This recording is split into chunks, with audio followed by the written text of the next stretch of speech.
Audio Jungle.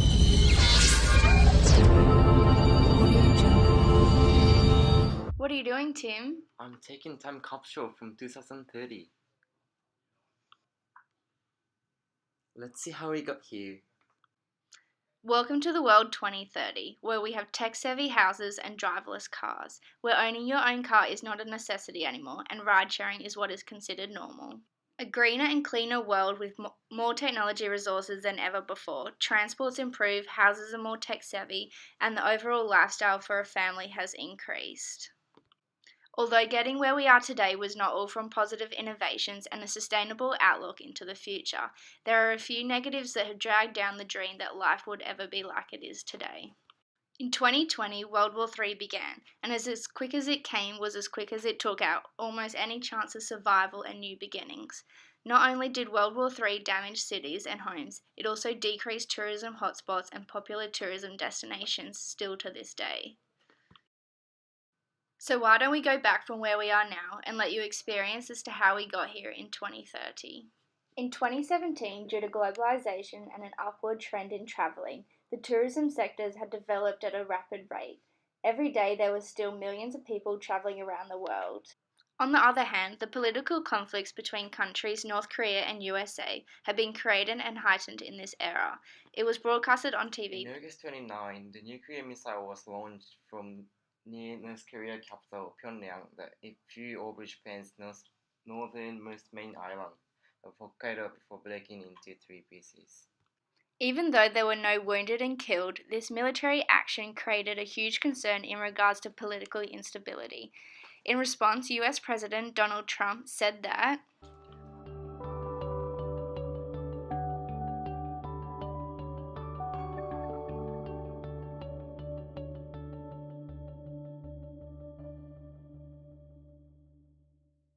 from 2017, after the first attempt of flying a missile over Japan, North Korea had been rapidly developing their nuclear weapons in order to reach Hawaii.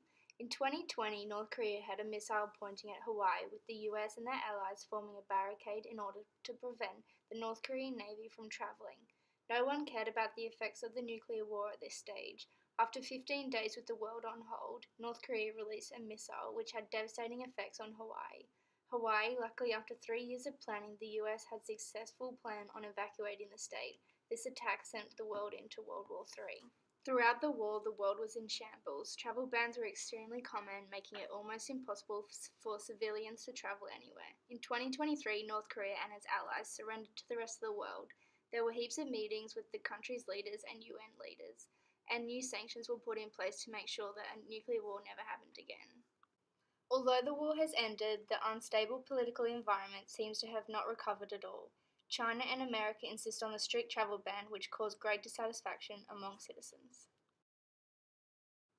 Besides, the terrorism never seems to stop their pace. Drug trading and explosion happen several times at airport, which cause thousands of people to lose their lives. Therefore, more security forces are assigned to public transportation areas, and people are not willing to go travelling as before.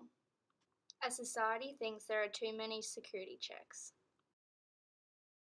However, fortunately, we have made visible breakthrough in developing new energy and now are experiencing the fourth industrial revolution.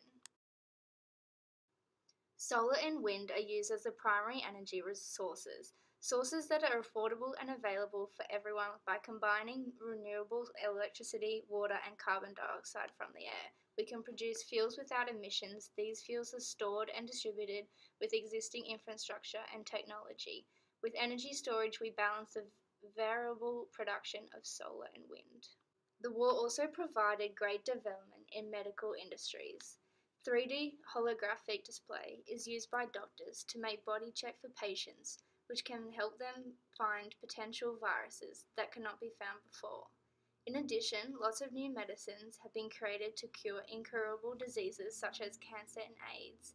People are living longer than ever before, and the total population has exceeded 8 billion. To feed such a large population, new technology has allowed us to grow vegetables in high-tech glass houses, and we can even clone meat in order to feed the rapidly growing population. As we come back to 2030, you can see that as a world we grew together, as well as fighting against each other.